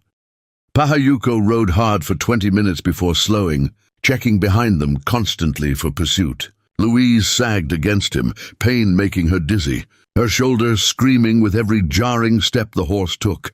"Almost there," Pahayuko said, his breath warm against her ear. "Nandua will set your shoulder. You will heal." "You came back," Louise said through gritted teeth. "You risked everyone to come back for me." "Did you think I would not?" Pahayuko replied, his arm tightening slightly around her waist. "You are mine to protect, mine to cherish. I do not abandon what is mine." The camp had moved deeper into the canyons, hidden in a place where walls rose on 3 sides and only one narrow path led in, easily defended, nearly impossible to find. When they arrived, the whole band rushed out to meet them. Nadua took charge immediately, ordering Louise carried into her lodge, feeling her shoulder with experienced hands. "This will hurt," she warned. Then, without waiting for Louise to brace herself, she pulled and twisted, popping the joint back into place. Louise screamed, the world going white with agony, then grey, then black. She woke hours later to find Kimimela sleeping beside her, the baby's small hand resting on Louise's good arm. Pahayuko sat on her other side, his face haggard with exhaustion and worry. "You should not have come for me," Louise said, her voice weak. "You put everyone at risk." "You put everyone at risk for my daughter," Pahayuko replied. "Did you think I would do less for you?" "That's different." Kimimela was innocent. "And you are not?" Pahayuko asked. "You who only ever tried to help, who only ever showed mercy. You think you deserve less protection than a baby." Louise had no answer to that. She'd spent so long believing she was cursed, marked, worthy only of suffering. The idea that someone would risk everything to save her felt impossible. The council met that night, and Louise was carried out to hear their decision. her shoulder bound tight, her body aching. Tabananica stood before the gathered people, his face grave. "The soldiers will not stop hunting us now," he said. "They know we are here. They will bring more men, more scouts. We cannot stay in this country." Then we go deeper into Comanche. Red Buffalo said back to the main bands, "There is safety in numbers." "Or we negotiate," another elder suggested. "Go to the reservation as the government demands. Stop fighting a war we cannot win." The debate raged for hours, voices rising and falling, anger and fear and exhaustion making everyone roar. Finally, Tabananica raised his hand for silence. "We will vote," he said.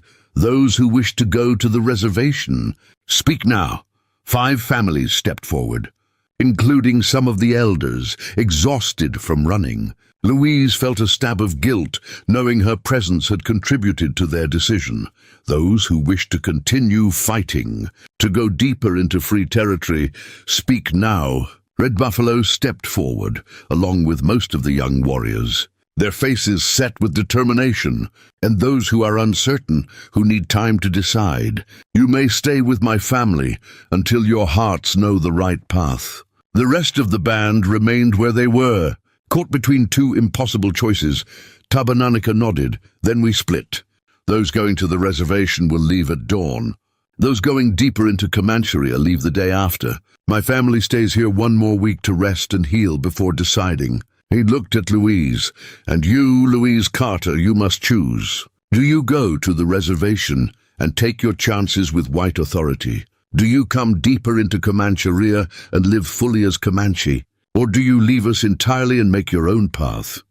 Louise looked at Pahayuko, at Kimimela sleeping against her chest, at Nadua, who had become like a mother, at the people who had protected her when they had every reason not to.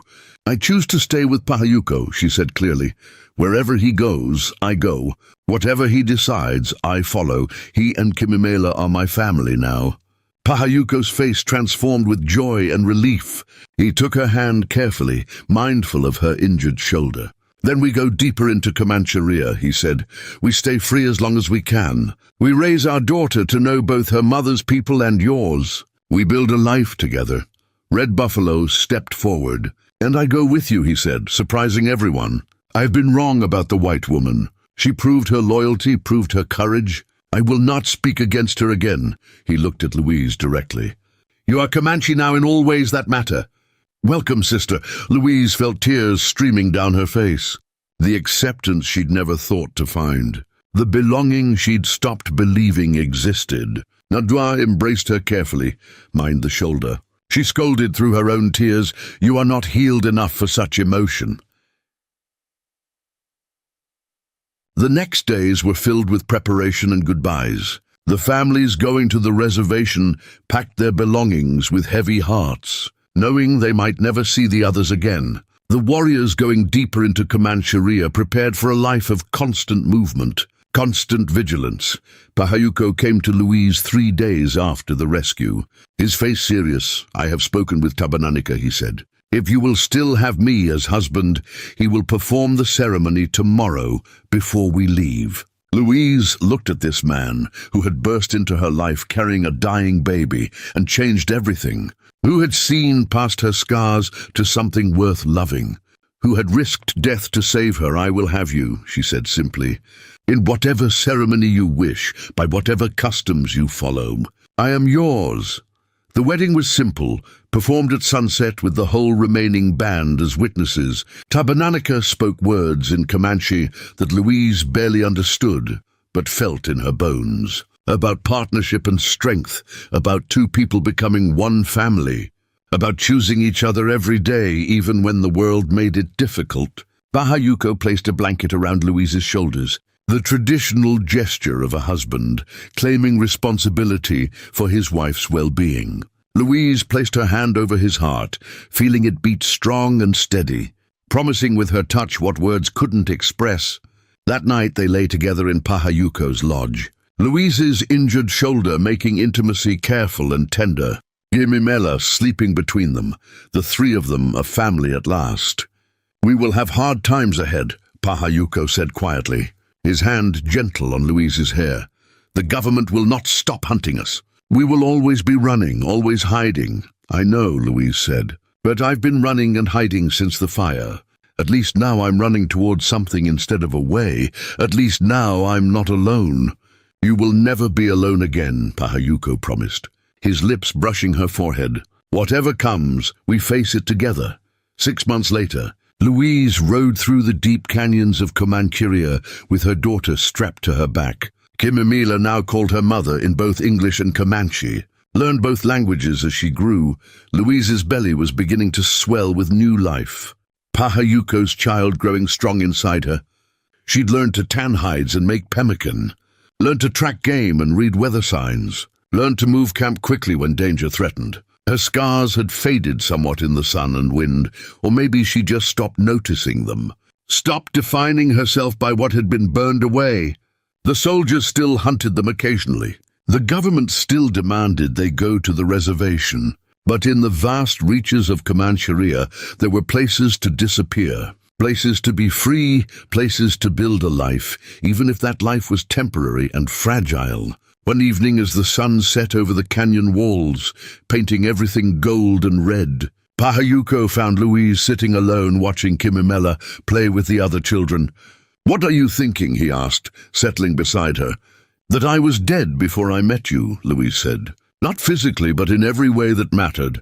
I was a ghost haunting my own life, waiting for it to end. And now," Pahayuko prompted, "Pertu." "Now I'm alive," Louise said, turning to smile at him. "I have a husband who loves me, a daughter who needs me, another baby coming, a people who accept me. I have purpose and belonging and hope." She touched the medicine bag Tabananica had given her, still hanging around her neck. "I thought God had cursed me with these scars," she said softly. "But maybe they were just preparing me for this life, marking me so I would recognize Kimimela's need when I saw it, and leading me to you." Pahayuko took her hand, bringing it to his lips. "In my people's beliefs, scars are proof that you fought and survived. They are badges of honor, not shame. Your scars make you beautiful because they show your strength." Louise leaned against him, watching the sun disappear behind the canyon rim, listening to Kimimela's laughter mixing with the other children's voices, feeling the new life moving inside her. She'd lost everything once, her family, her home, her place in the world. But from those ashes, she'd built something new, something better, something that belonged to her in a way nothing ever had before. She was Louise Carter Pahayuko now, mother to Kimimela and to the child coming, wife to a warrior, member of a band, part of a people. She was home at last, not in a place but in a family, in a choice she made every morning to stay, to fight, to love, to belong. And that, she thought as Pahayuko's arm tightened around her and Kimimela came running to climb into her lap. That was worth every scar, every loss, every mile she'd run, because sometimes you have to lose everything to find what really matters. Sometimes you have to be broken to become whole. Sometimes the people who save you are the ones you never expected. And sometimes love finds you in the last place you thought to look, in the arms of a desperate father holding a dying baby, in a moment of mercy that changes everything, in a choice to help when the world says turn away. Louise had made that choice in a dusty trading post 5 months ago, and it had saved 3 lives, hers, Kimimela's and Pahayuko's. 3 broken people who found each other and became family. 3 lives woven together by milk and mercy and love that transcended every boundary the world tried to place between them. 2 years had passed since Louise Carter chose a new life over an old death, and the woman who now rode through the high plains country bore little resemblance to the timid widow who once sold bread in Fort Griffin's market. Her skin was deeply tanned, her hands calloused and strong, her hair worn in 2 braids wrapped with leather cord in the Comanche style. She carried a rifle across her back with the easy confidence of someone who knew how to use it, and strapped to her chest in a cradleboard decorated with intricate beadwork was her son, a sturdy 15-month-old boy named Samuel Pahayuko, called Little Sam by those who spoke English, and Tuka Mupitsi, which meant sleeping wolf by those who spoke Comanche. Louise had chosen to name him after her first son, the baby who never drew breath. Pahayuko had understood without her having to explain that this wasn't replacement, but remembrance, a way of honoring what was lost while celebrating what had been found. The boy had his father's dark eyes and strong jaw, but Louise's pale skin and the way his mouth curved when he smiled. Kimi Mela rode on her own pony now, nearly 3 years old and fearless, her black hair flying behind her as she raced ahead of the traveling band. She called Louise's mother in both languages without hesitation, had no memory of the desperate days when she'd been starving, knew only that the scarred white woman who fed her and held her and sang to her in a strange tongue was hers completely. The band had grown since that day 2 years ago, when they'd chosen to go deeper into Comancheria rather than surrender to reservation life. The families had joined them, warriors tired of the government's broken promises, women who refused to watch their children slowly starve on inadequate rations, elders who would rather die free than live caged. They numbered nearly 60 now, large enough to defend themselves, small enough to move quickly when soldiers came hunting, and soldiers still came, though less frequently than before.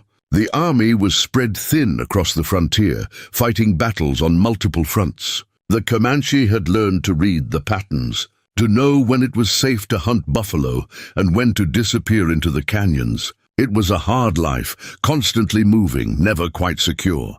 But it was their life, chosen freely, lived on their own terms. Louise had become something of a legend among the scattered Comanche bands, the white woman who nursed a dying baby and stayed when she could have run, who married a warrior and bore his child, who could shoot and ride and work hides as well as any woman born to the tribe. Other bands came sometimes just to see her, to verify the stories were true. She always felt strange during these visits, being stared at and whispered about. But Pahayuko would put his hand on her back and remind her that legends were just truth told with admiration. Red Buffalo had become an unlikely ally, even something close to a friend. He taught Louise to shoot with real accuracy, showed her how to track game through grass without leaving sign, treated her son with the same rough affection he showed his own nephew. His hatred had transformed into respect, and respect had opened a door to trust. Nadua had stayed with their band, too old now for the constant moving that freedom required, but too stubborn to give up and go to the reservation. She'd become grandmother to the whole camp, the one who settled disputes and tended the sick and kept the old stories alive. She and Louise spent long evenings working hides together, talking in a mixture of English and Comanche about the strange paths that had led them both to this life. "You have lost your accent," Nadua observed one evening, her wrinkled hands steady on the scraping tool. "When you speak Comanche now, I forget you were not born to it." "I dream in Comanche sometimes," Louise admitted, "then wake confused about which language I should be thinking in. Sometimes I go whole days without speaking English." "This is good," Nadua said. "Language is not just words. It is way of seeing the world. You see like one of us now, think like one of us." "Do you ever miss being Cynthia Ann?" Louise asked, "the white girl you were before." Nadua was quiet for a long time, working her scraper in long practiced strokes. Finally she said, "I miss her family sometimes. The ones who died. I wonder what life she would have lived if the raid never happened. But I do not wish to be her again. Nadua is who I am. This life is real. That one was just possibility that never came to be." Louise understood that completely. She rarely thought about her life in Fort Griffin anymore. When she did, it felt like remembering someone else's story, something that had happened to a different woman in a different time. The scared widow with the burned face who couldn't meet anyone's eyes seemed as foreign to her now as the Comanche had seemed then. Tabananica had died 6 months ago, peacefully in his sleep, after a long life of leading his people with wisdom and strength.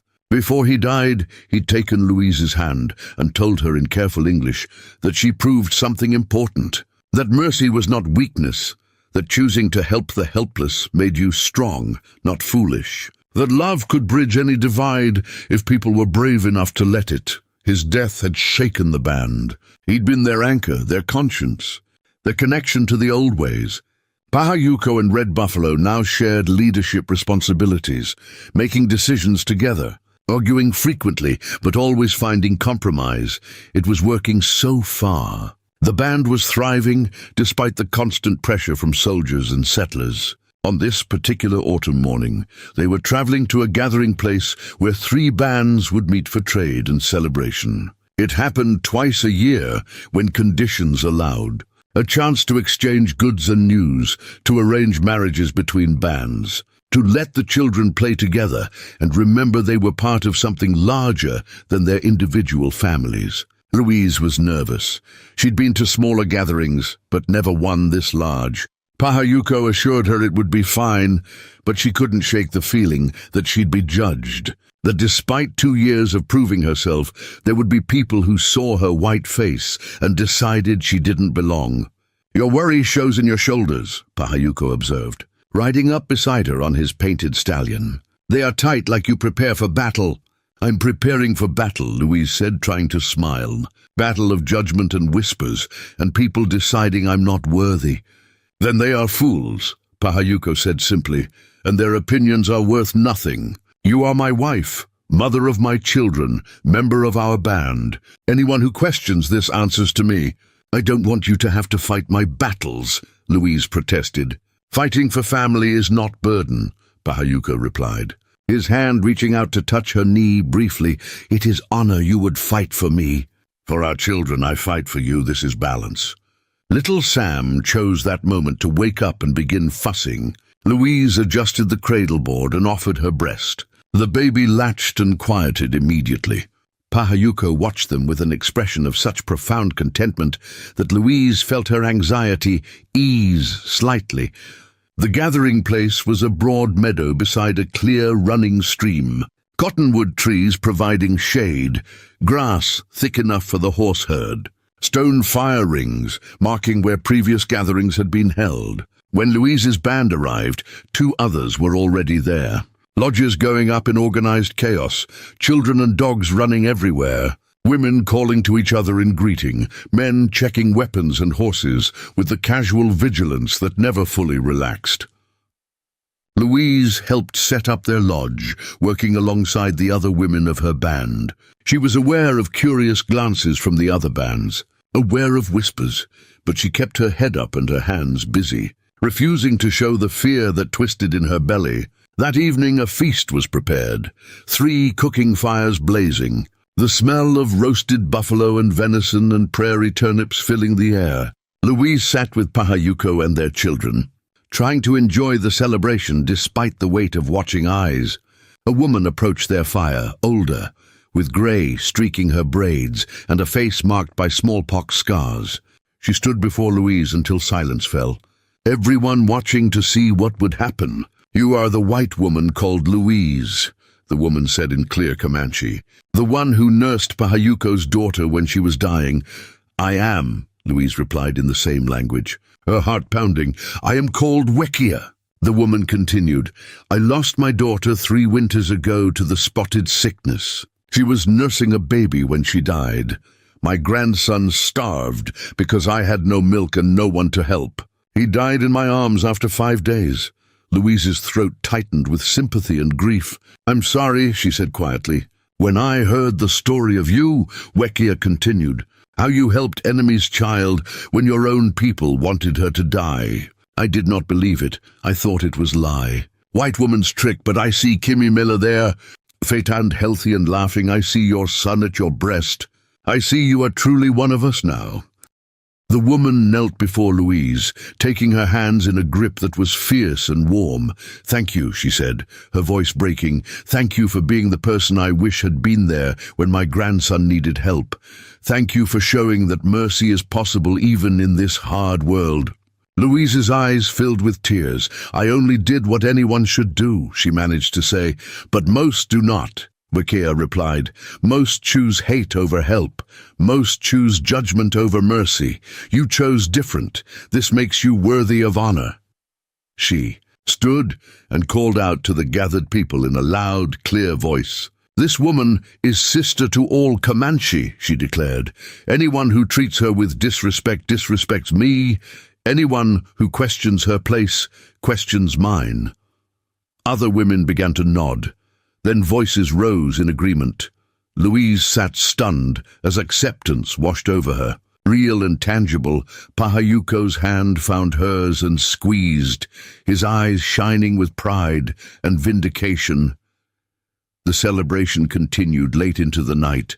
Stories told around the fires, songs sung in voices that carried across the meadow, children eventually falling asleep in piles like puppies, while adults talked and laughed and made plans. Louise held little Sam and watched Kimimela sleep, curled against Pahayuko's leg, feeling something close to perfect contentment. A commotion near the edge of camp drew everyone's attention, riders approaching fast. The warriors grabbed weapons and moved to intercept, but the riders called out in Comanche, friends, not enemies.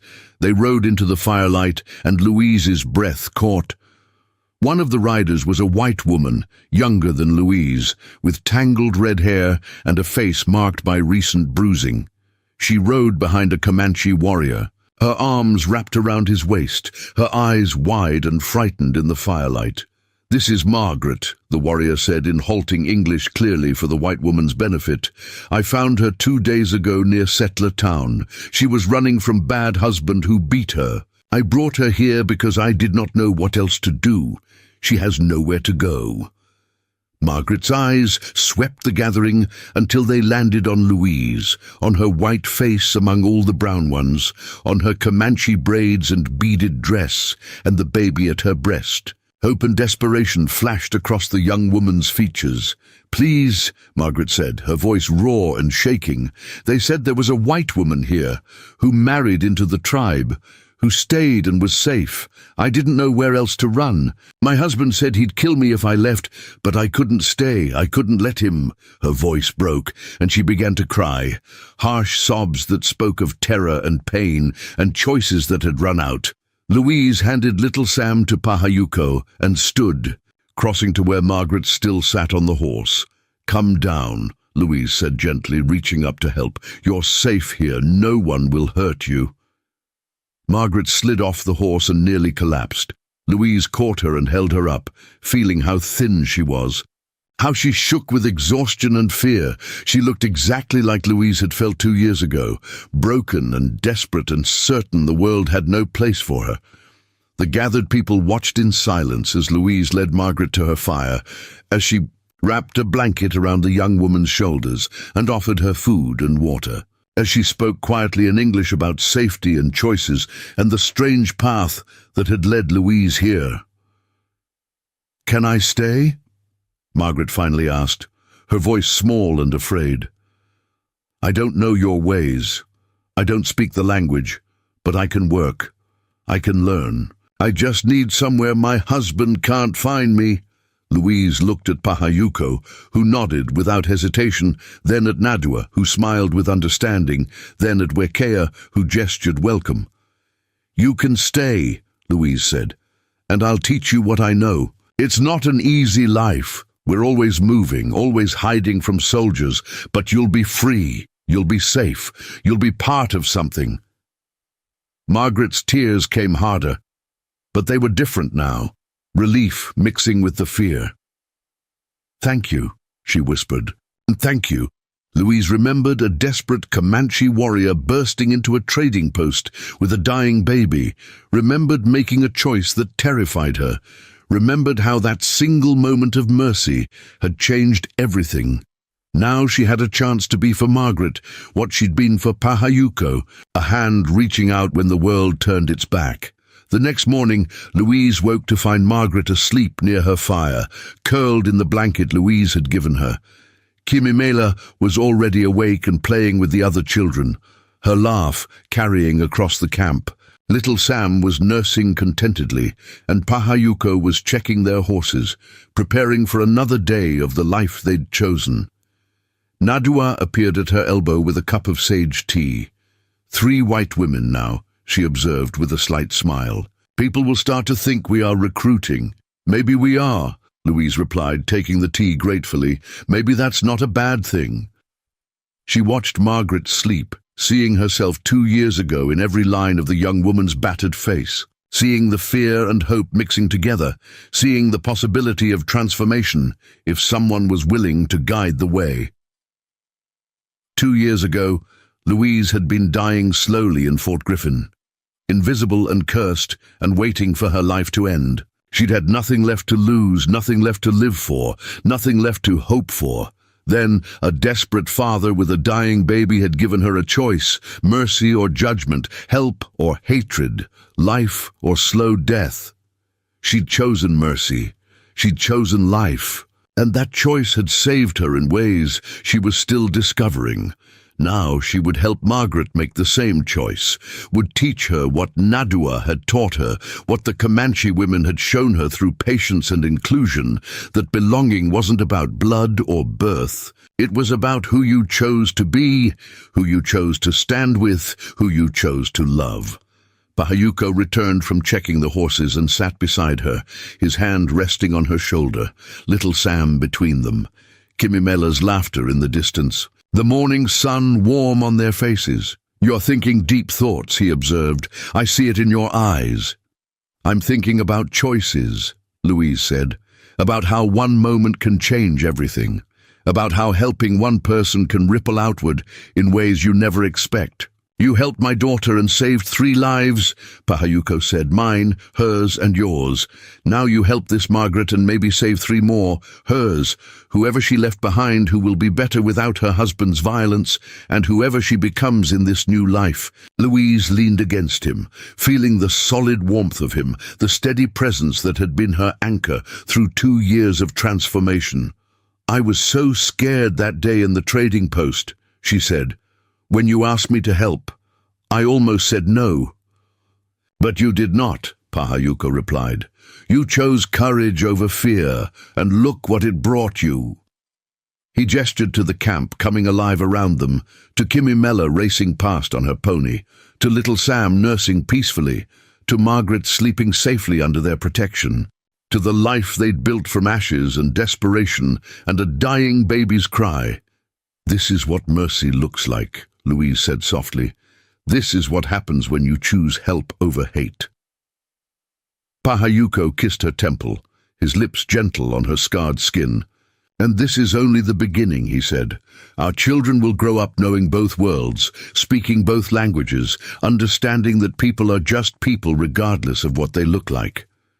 "Maybe that's how the fighting stops," Louise said. "Not with soldiers and treaties, but with children who grow up seeing beyond the divisions." "Maybe," Pahayuko agreed, "or maybe the fighting never stops. Maybe we just learn to build small pockets of peace in the middle of war, small families that choose love over hate." "I'll take it," Louise said. "Small pockets of peace are better than none at all."